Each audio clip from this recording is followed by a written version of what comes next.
Welcome to a summer edition of Gentle Somatic Yoga, Yin Yoga, mudras, mantras, maybe even a little bit of acupressure to, I thought today's theme should be about the summer doldrums. I don't know about you, but at some point during the summer, with the heat, with the trying to do too much, you just kind of get blah and blue. And then you add in world events, and it just feels like heavy. So we're going to try to attain a little bit of lightness and ease today in our practice. Ease in your body, ease in your mind, ease in your heart. And so we'll start with a heart math practice called inner ease. So find any comfortable way to sit. Doesn't really matter.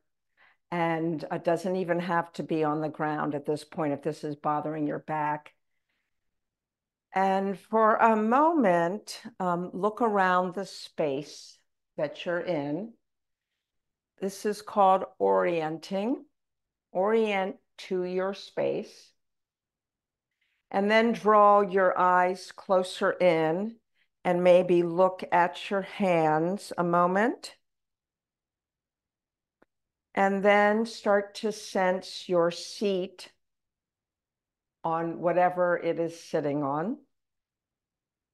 So really get present to exactly where you are in your space in this moment. If you feel like it, you could close your eyes. It is not essential with most heart math practices. Start to slow your breathing down to a comfortable but slightly slower than normal pace.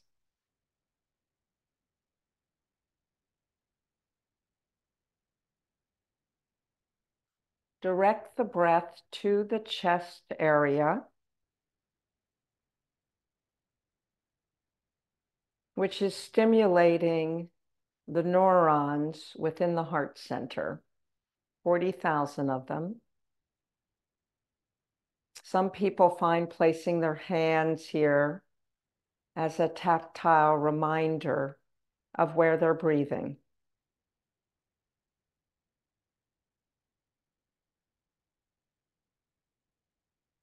So visualize your breath as a very comfortable wave.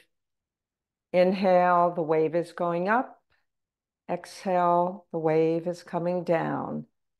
Very comfortable, easy, soft, undulating breathing. Not pausing at the top or the bottom. No strain.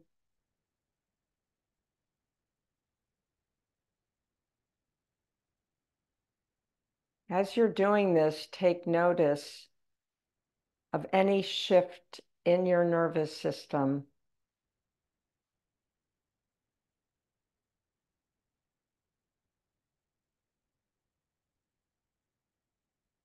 Now, in the inner ease tool, the next step would be to add in a feeling of either ease or peace.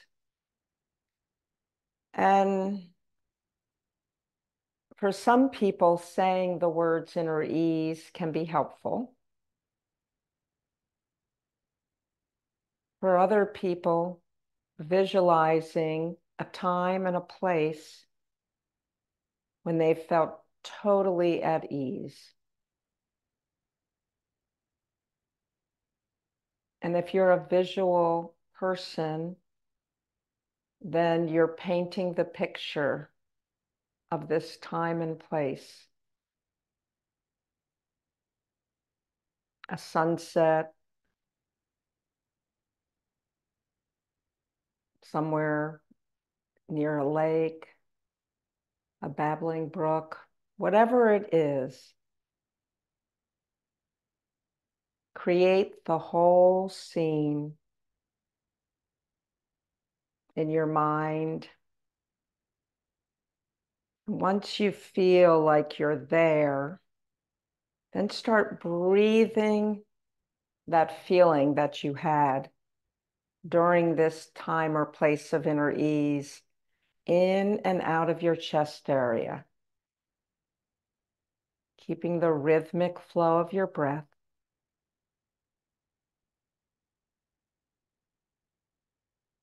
Inner ease.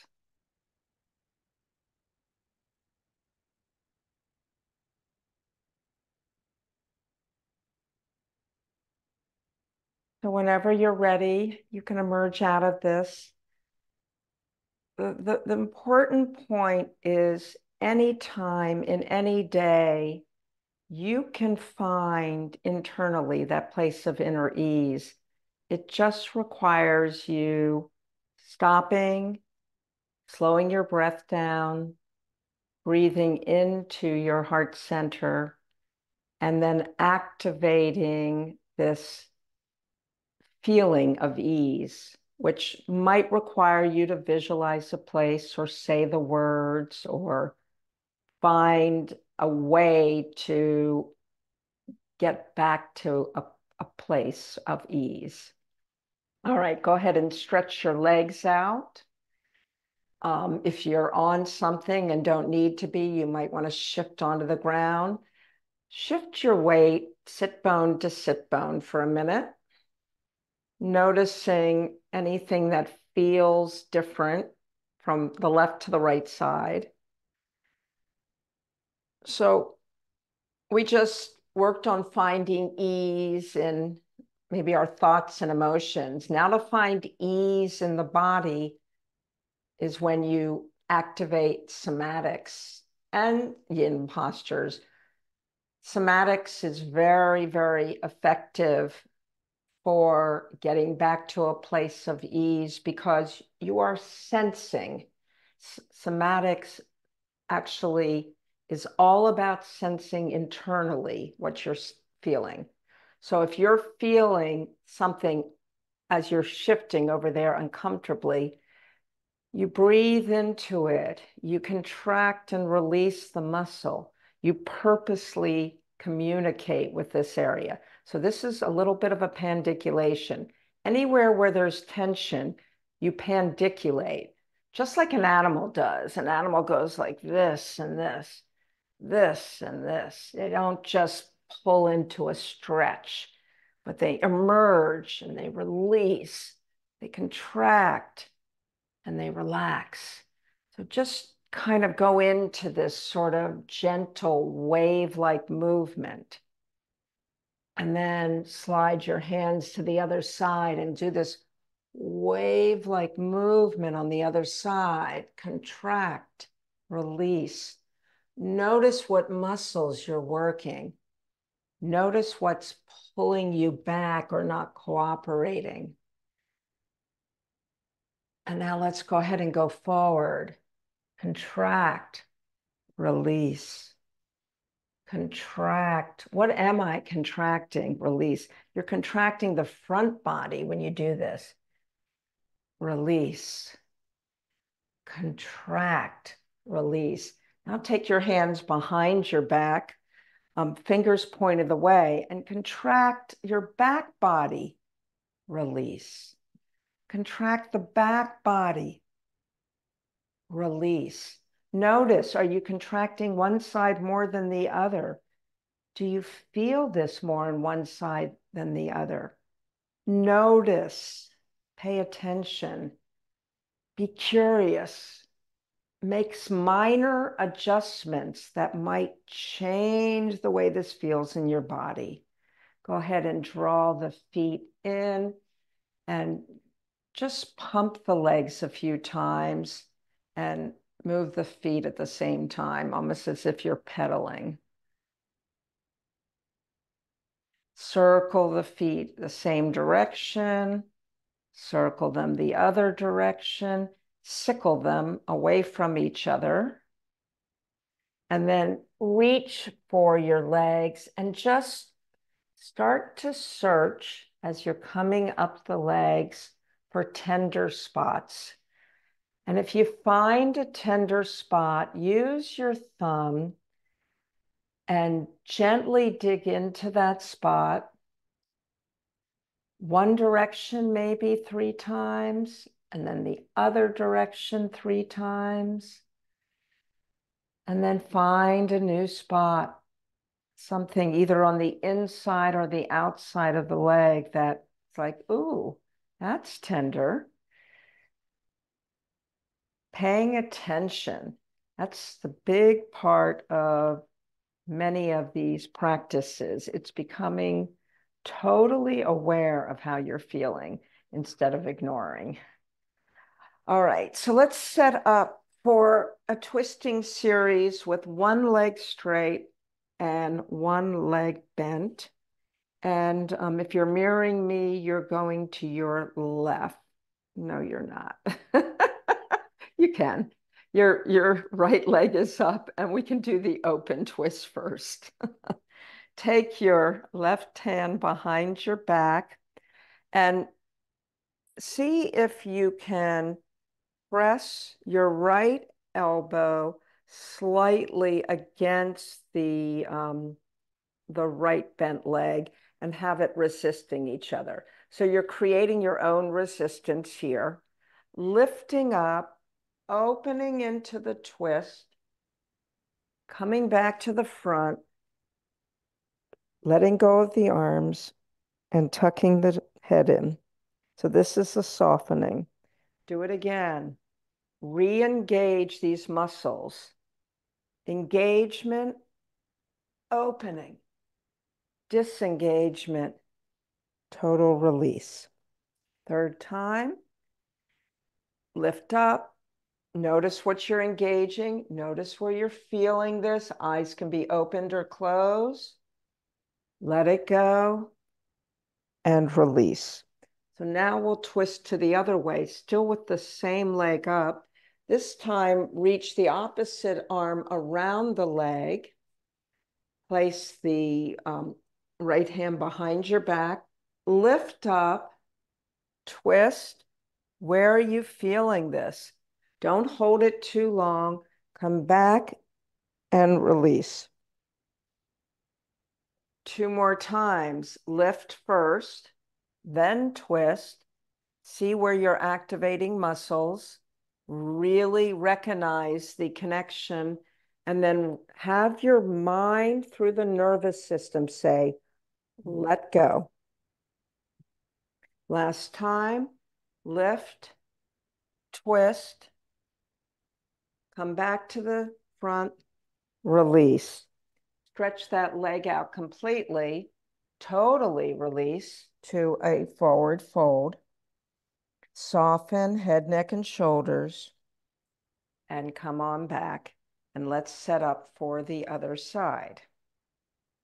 So I think it's, for you, you're lifting up your left leg. So we're going to go first. Hello? Somebody's not muted again.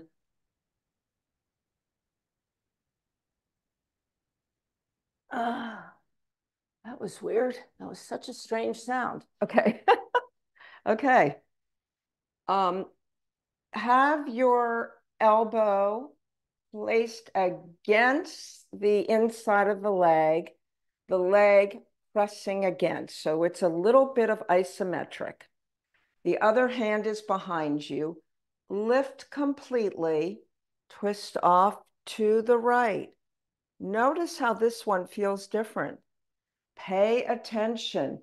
Don't get distracted. Everything should be focused right here on your mat. There's so many ways that we can get distracted, but if you really pay attention to what's going on here and now in the body, you're working on finding some ease. Ease in movement, ease in thoughts, and just calming the nervous system down. Right, we're going to go the other direction next. Arm around the leg, lift, twist, come back, release. Lift it up, feel the muscles. What is engaging? Pay attention to the engagement and the letting go. Have your sensory motor cortex communicate with the area of the body you are attempting to work. Let it go. It stopped communicating properly with areas that have been traumatized or injured, and we're reconnecting so that you can have a little more ease of movement. Go ahead and stretch that leg out. Place hands behind your back. Bend up the knees. Slowly, windshield wiper. To the side, come back to the middle. The slower you go with these kind of movements, the more you are aware of exactly where you're feeling it, what feels right. Plus, you're then able to make the minor adjustments you need to get more comfort and ease in your body. All right, go ahead and release that. Let's sit for a second and just check in. Eyes closed. Inhale through the nose. Exhale by making some sort of sound, like a sigh, or a ha. Some people like a hissing sound, like a snake.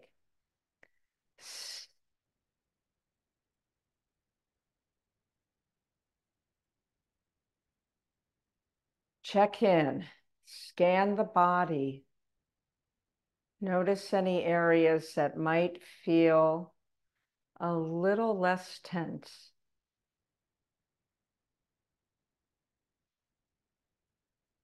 So while we're sitting here, let's do a few things for our neck and shoulders. So take the opposite set of fingers, make from whatever shoulder you're working on, and make it into like a comma shape. So the fingers are together. You're not using your thumb. Take those fingers and find that really ropey part of the top of your shoulder and dig and release, and dig and release. Now, the next time you dig, let your head go toward where you're digging and release. Let the head go toward the digging area, release. Last time on this one, and release. Shake the hand out, shake the head out if you need to. Place your hands, fingers into a comma shape. Place them on top of the shoulder in that really ropey part. You know, mine gets so like tense. Okay, dig and release. Dig and release. The next time you dig in, let your head tilt toward that. Ooh. Release. Let it, yeah, okay. Release. You might have some trigger points there. All right, go ahead and release that. Release your hands. Let's interlace our fingers together. Place wrists and elbows together. Press elbows away from each other. Wrists are still pressing together. Allow the wrists to release. Turn the hands inside out. Lift it up and do a gentle circle. Don't go fully straight with the arms unless you have no shoulder difficulty at all. Interlace the fingers again together, maybe with a different thumb on top. Place the wrists together, place the elbows together. Press the elbows away from each other, a little isometrics here, engaging muscles. Release the wrists, disengaging the muscles. Turn the hands inside out. Lift up over the head and circle around. Now let's go ahead and do some swimming shoulders, one shoulder at a time. I'm even going too fast for this. Slow it down. Slow it down. Notice. Now let's go the other way.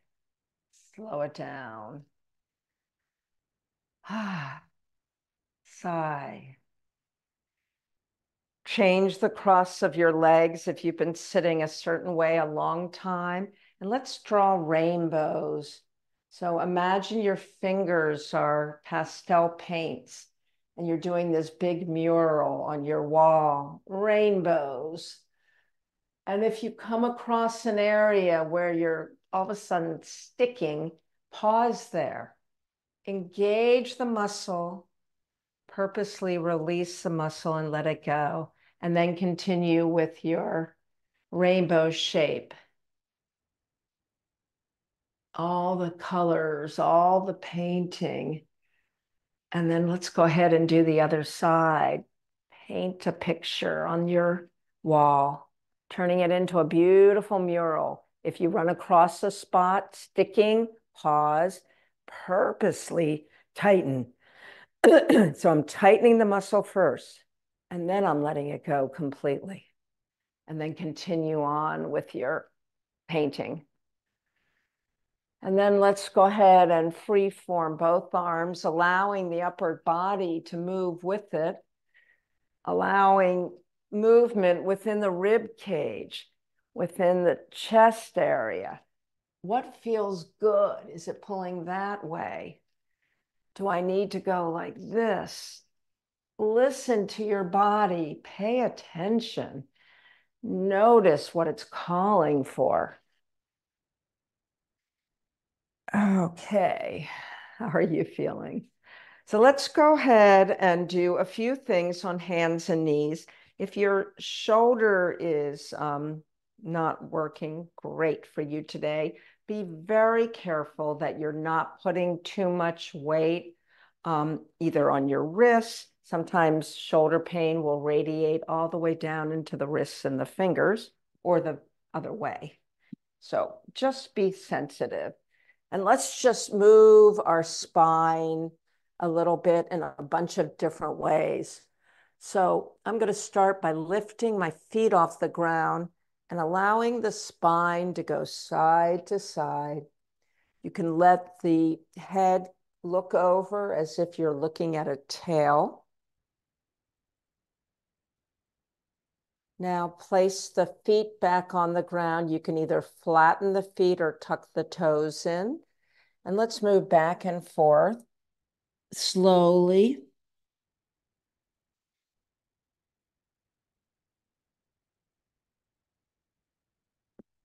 Noticing where you're feeling this.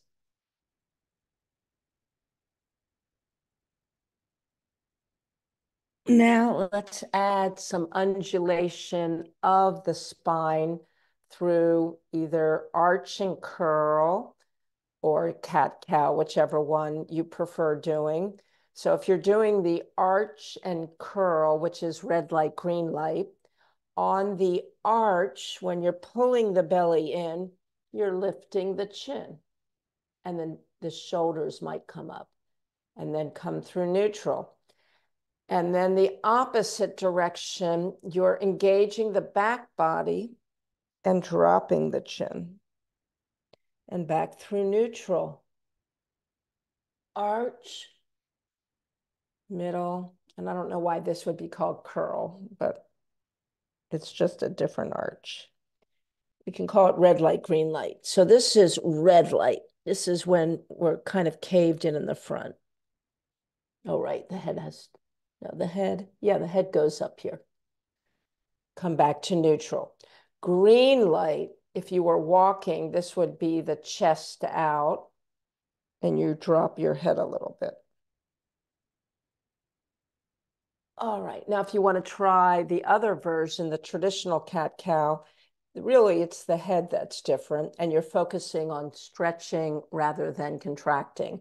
So in a cat-cow, when you're dropping the belly, you're focusing on stretching that belly, and you're lifting the head. come through neutral. And then when you're the other way, you are stretching the back body and dropping the head and through neutral. So you can try that a few times. Just move the spine in different ways. And here's where the awareness comes in. Do you always put more of the effort in one part of the spine? For instance, if you always put it down here, focus your attention on the upper spine. Do more within the shoulders. If you're always feeling it in the shoulders, move the awareness and the movement down further the back. All right. Once you've had enough of that, widening the knees, getting comfortable for our first held yin pose, which will be some sort of held child's pose. You could either get your head on the ground. If the head doesn't go comfortably on the ground, you could build up the floor by adding something. Widen the knees as much as you need. Place bolsters or blankets where you need them. And slow your breathing down and settle into this pose. So this is a yin pose, and in yin, we're getting ease in a couple of different ways. We are tiring out the muscles. We're lubricating the fascia and focusing on, if we can, stillness and our breath only.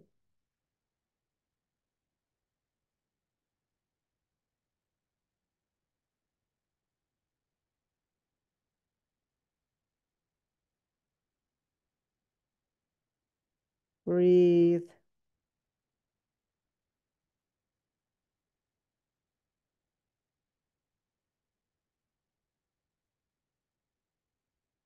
Just notice. Soften what areas you can soften. Let the weight of your body sink into the ground.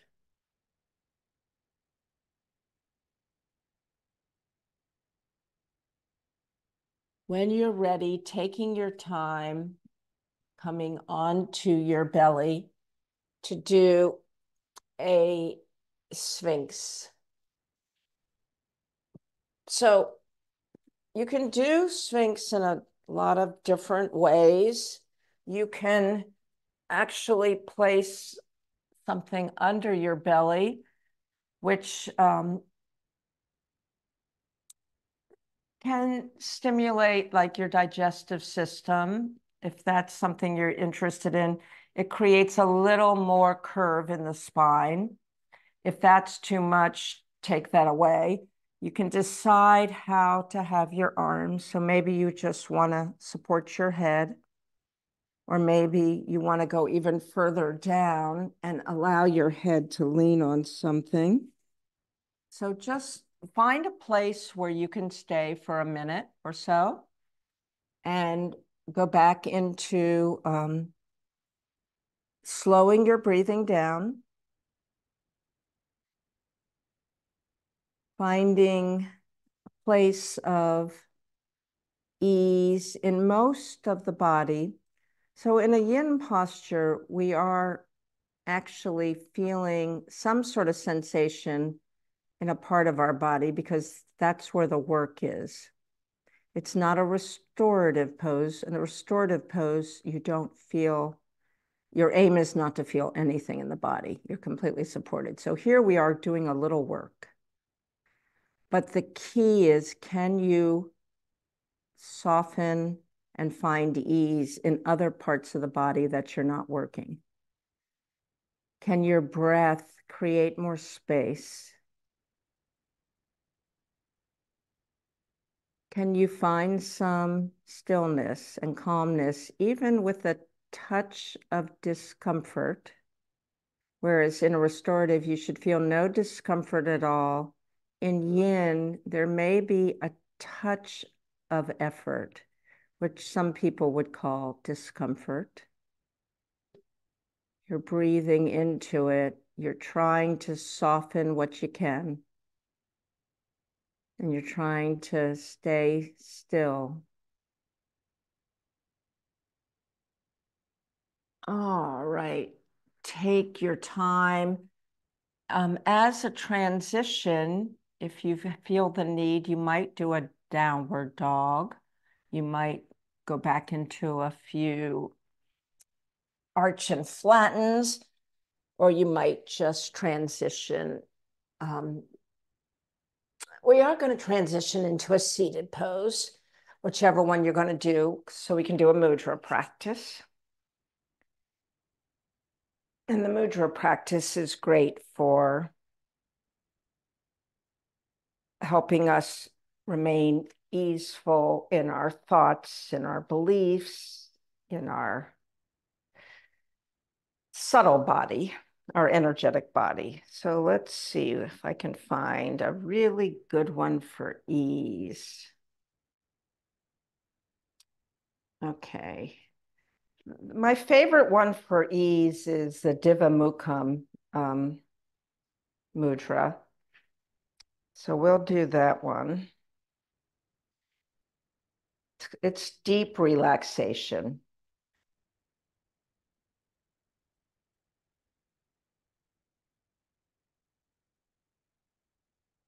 Okay. So in Divamukham, you open up your hands, and all you do is touch the pinky to the pinky and the fourth finger to the fourth finger. And you rest your hands on your lap. So this is all about waves of relaxation flowing through your being. So if you don't mind or feel comfortable to do so, go ahead and close your eyes. And just notice as you are breathing with your hands in this mudra, where your breath is being directed to.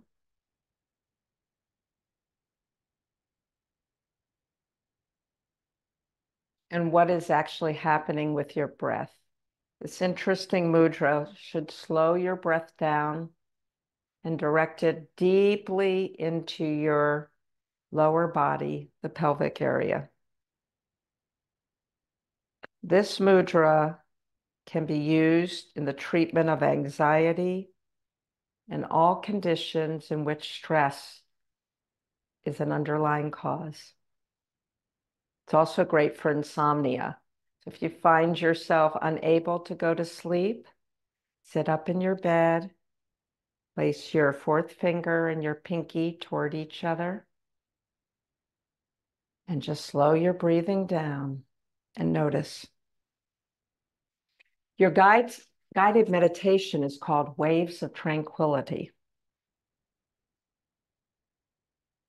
So as you're holding the Divamukham mudra, take several natural breaths. Tune in to all the sensations and the feelings evoked by the gesture. Take time to notice them. See if your breath is being gently directed into your pelvis and lower abdomen. Notice if it's getting slower and more serene.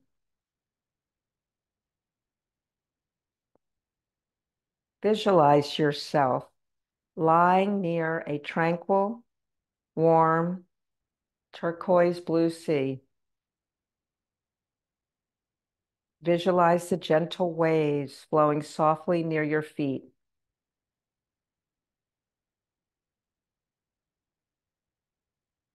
It's creating a soothing sound, and that's reflected in your rhythmic breathing.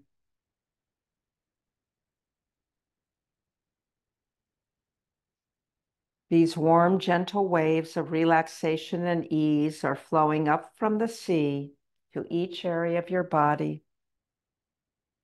We'll begin with the lower extremities. With the next inhale, sense the soft turquoise blue waters of relaxation and ease, bathing your feet and legs. As you exhale, sense all tension from these areas naturally being released.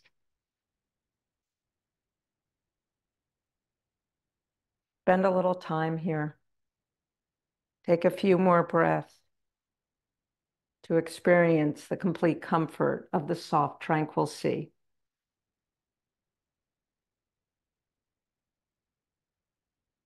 On your next inhalation, the warm turquoise blue waters of relaxation are now bathing your pelvis, your abdomen, the low and the mid back. As you exhale, all the tension from these areas is released down and out through the soles of your feet. Take several breaths to rest in the growing relaxation and ease that now encompasses your entire lower body.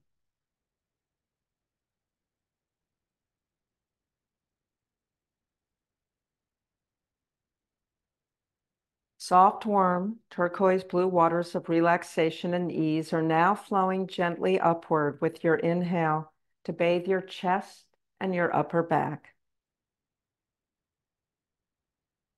As you exhale, the current of release is carrying all tension from these areas down and out your body into the sea, being absorbed by the sea. Spend a little time here. Sense the comfort of the soft, tranquil sea bathing your body from the chest down to the soles of your feet.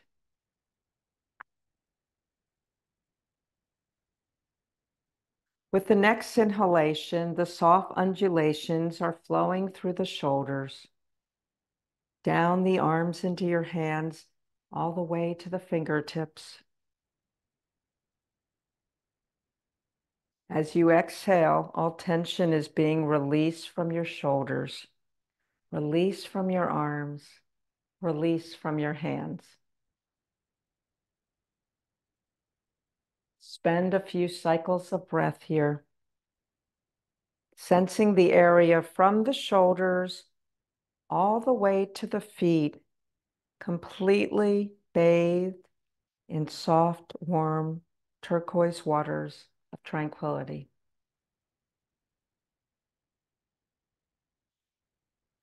Now, as you rest in the comfort of your soft, tranquil sea, sense your neck, the head, and all of your senses let go, relax, and be at ease.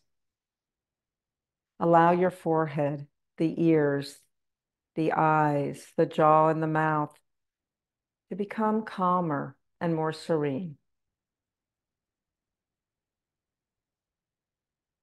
With your entire body relaxed and at ease, take several breaths,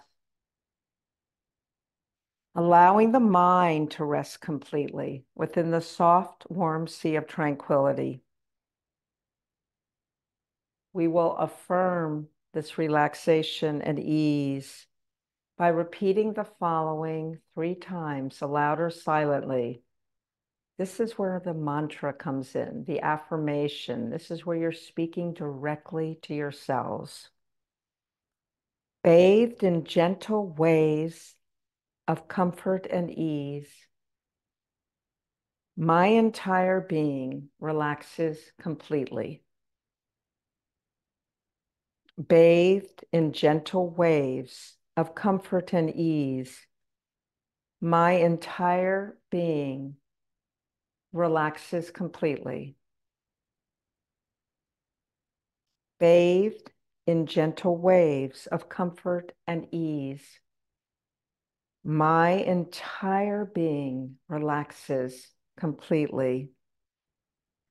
Slowly release the gesture. Take your time blinking your eyes open, and then we will make our way onto our backs.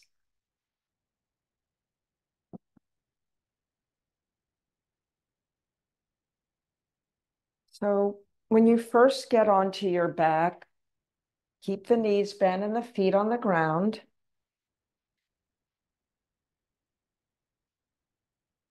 If you need something to support under the neck, go ahead and grab that.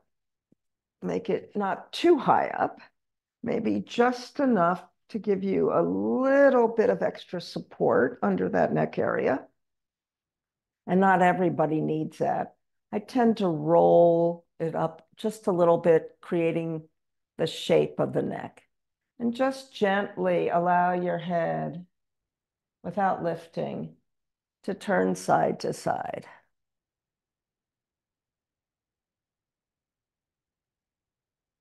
Just notice any areas that are touching the ground that don't feel as comfortable as other areas.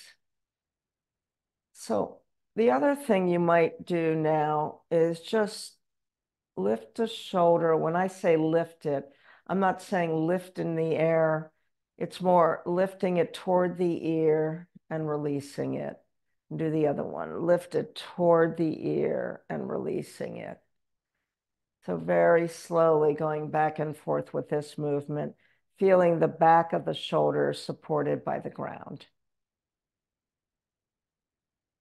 So we will release the hip area through a pretty in-depth sequence that requires lots of little steps, but has amazing effect on the way you feel. So hang in there with me. You're going to have to hear a lot of words to explain this, and you'll notice it'll build on each other. So pick the hip that you have less discomfort in to start first. And what that is doing is preparing your nervous system and the body before we move to the side that has more discomfort. So the one thing that might get confusing is I won't say left or right here because you might each be doing a different hip. But whatever hip you're working on, I want you to slightly squeeze it and maybe lift it a little bit off the ground. Mine is lifting up just a finger worth, and then go ahead and let it go down on the ground. Repeat that action 2 more times. So it's like a little squeeze, a little lift, and then a total release back to the ground. And then do it again and release. And then the last time, squeeze it, possibly lift it, and let it go. We're going to add steps each time. Now, what we're doing is we're focusing on one side. So when I'm adding a step, you're going to continue to do that side. So we're going to squeeze and slightly lift that hip, and then turn your palm over to face the sky on that side and allow the head to go to that direction too. And then release that completely. When you release, you may need to shimmy your body to make sure you've released. So squeeze the hip, turn the palm skyward, and let the head turn that same direction. Let it go.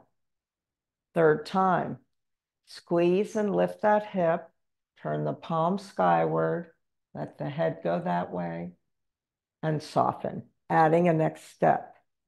Squeeze the hip, turn the palm over, head goes that way. Let the shoulder tuck under. Now you should have like a little moon shape on that side, and let it all go. Shimmy it out if you need to.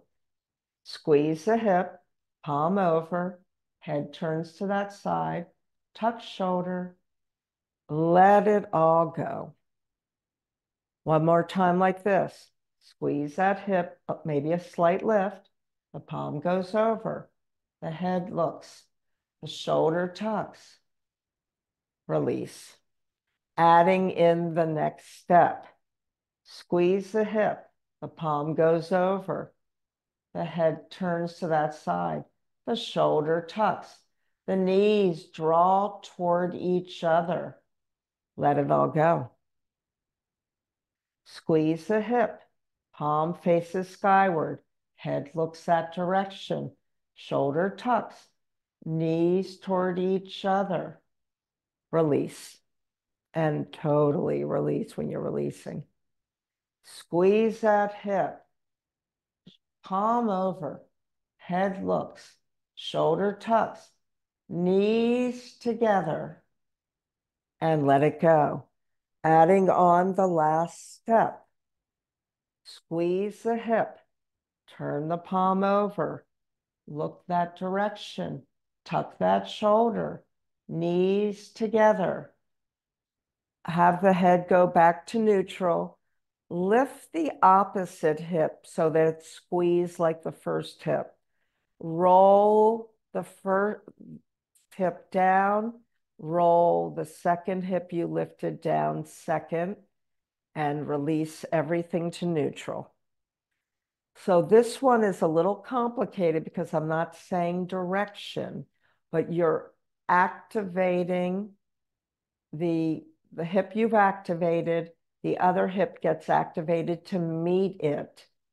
You deactivate your original hip first and then deactivate the second hip. So it's kind of like a hip roll. All right, here we go. Squeeze the hip you've been working on, maybe a slight lift. Turn the palm skyward. Head goes that direction. The shoulder tucks. The knees come toward each other. Head back to center. Squeeze the other hip so it's lifted to meet this first hip. Roll your first hip down. Let the second hip roll down and release everything. Last time. Squeeze the hip. Palm faces skyward. Head to that side and shoulder tucks. Knees come toward each other. Head back to neutral. Lift the second hip to meet the first. Roll the first hip down. Let the second hip come down and just gently move the legs side to side in a windshield wiper fashion. And then completely stretch the legs out.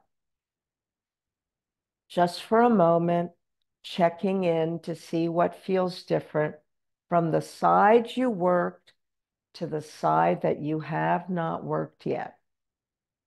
Now, the side you haven't worked theoretically should be your more injured side. In my case, it's my left side. It's always the side I have more trouble with. So I am going to do less on this side, not more effort, but less effort, because you have an old injury you're dealing with, or possibly a more recent injury. Okay, let's start again. Bend knees, feet on the ground. So you're squeezing the hip or lifting it or both, releasing it 2 more times, just like that. Squeeze, lift, release. Last time, squeeze, lift, release. Adding on, squeeze that hip, let the palm go skyward on that hand. Allow your head to gently rock to that side and then let it go. Squeeze that hip, palm turns over, head looks that side, and your eyes can be closed. You don't have to have your eyes looking, and let it go. It's always better when you can to close your eyes in many somatic movement practices. Squeeze the hip, palm goes over, head goes over, and let it go. Now we're adding on. Squeeze that hip. It's a slight lift. Palm goes over, head goes over, shoulder tucks. You now should feel an arch on that side. Let it go. Squeeze that hip. Palm turns over, head goes over, shoulder tucks, which makes an arch. and let it go. And the arch should only be on that side. Squeeze that hip, turn the palm over, look that way, tuck that shoulder, and release. Adding on. Squeeze that hip, turn the palm over, tuck that shoulder as the head turns, making the arch, letting the knees draw together. Let it all go. Soften. Squeeze the hip, turn the palm over, head goes over, shoulder tucks, knees draw toward each other. Soften and let it go. Last time like this. Squeeze that hip. Palm goes over, head goes over, the shoulder tucks, the knees draw together and release. When the knees draw together, that is spreading your back out more, your lower spine. All right, we're adding on, I think, the last step. Squeeze the hip, turn the palm over, head goes over, the shoulder tucks, the knees come together. Let the head go back to neutral first. Lift the opposite hip to engage it as much as your first hip is. Lower your first hip. Let the other hip roll down and release. 2 more times like that. Squeeze, engage, possibly lift your hip you're working on. Turn that palm over. Let the head go over. Let the shoulder tuck, creating an arch. Knees come together. Now let the head go back to the center as you lift the other hip to meet the first hip. Roll the first hip down. Let the second hip roll down and release. I think we have one more time. I'm losing count. How can you lose count? Counting to 3. It happens. Squeeze the hip. Palm goes over. Head goes over. Shoulder tucks. Knees together. Head to center. Lift both the other hip to meet the first hip. Lower the first hip down. Roll the second hip down. Let the knees slightly windshield wiper. Side to side to side. You might want to add arms in. Gently over the head, backs of hands either on a prop or on the ground. Let's release completely for a moment. Legs stretched out. Check in. What feels different? Notice you might have to wiggle a little bit first and then check in. Breathe. Release. Do you have a little more ease? Maybe drawing knees into the chest, circling. See if that feels good. Or maybe you want your legs up in the air in a happy baby style or in just any sort of inversion. We had a request for legs to be either on the wall, on the chair. Now, when I do this pose, I can't ever get my butt close enough to the wall. So I do it a different way. What the wall is doing is it's taking the effort out of your legs. You can take the effort out of your legs a couple of different ways. It can be leaning against the wall. You can drape them over a chair. Or if you have a strap like I do, and this is my preferred way of doing it, you create a loop in your strap so that the strap is what's holding your legs up. You're not doing any effort at all. You're just letting the strap do all the work. So whichever way works for you today. And it's nice to elevate the hips on something, whether it's on a bolster, a rolled blanket. Some people like the feeling of a block. So find your way into some version of this. Oh dear, I gotta get my blanket and everything set up right. And if you're using a blanket, a bolster, or a block, really take the time to position it in a way that is feeling good to you, that's not creating. So what I'm doing is I'm actually tightening the strap enough so it's doing all the work. I'm not holding my legs up at all. That's what the wall does and the chair does as well. All right. So you might want to go back into that practice on breathing into inner ease. So you would focus your breath in your chest area. Slow it down to a comfortable but even pace. In other words, no holding at the end of the inhale or the exhale.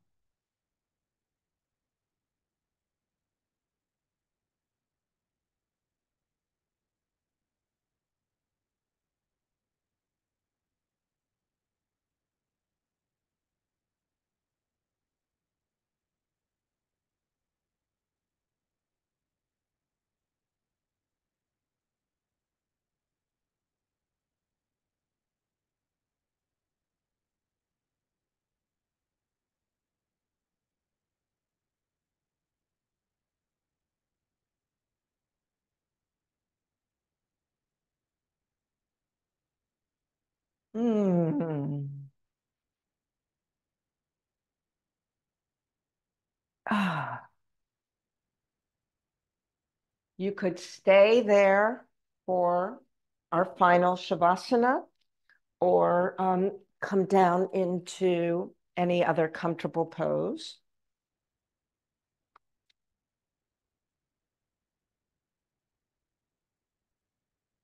And I'll end with a reading from Mark Nepo called Agitations of the Dark. Just how do we deal with agitations of the dark? How do we make our way through the tangle of being confused, sad, or blocked in understanding a way to tomorrow? It seems natural enough to treat our problems like an overgrown path and go hacking our way through, doing small violence to ourselves. Yet this insight from an ancient Chinese text implies something harder and simpler. It implies that agitation itself is dark, that only we can keep our, we can, that only when we can keep our hands off will there be room for light. How many times have I examined and re-examined the words of another in my mind, growing dark vines by going over and over and over what was said? What could it mean? What could all that wasn't said mean? What must I now do in response or non-response? The thought weeds grow, blocking the light. I laugh when I think of how many hours I've spent in my life weaving storylines that never came true until, like weeds, they covered my heart. It is as if the light in infinite patience won't force itself into our hearts. No, it seems to wait and wait for us to open, content to fill whatever small space we can clear in ourselves. It seems that agitations of the dark always cover over. For myself, I've worked for years covering over sore lesions of esteem with agitations of accomplishment till my heart was covered over with a thicket of achievements. Only when I put the achievements aside did the light begin to move. Only then did a universal warmth reach my sore center. Only when I let the dark energies rest did I begin to heal. Okay, last minute. Consider something you keep re-examining and re-examining and re-examining in your mind. And breathe deeply and slowly and try just for a second to stop thinking about it. let your breath part the dark thoughts just a bit so the light of being can reach your source center that wants to be held. All right.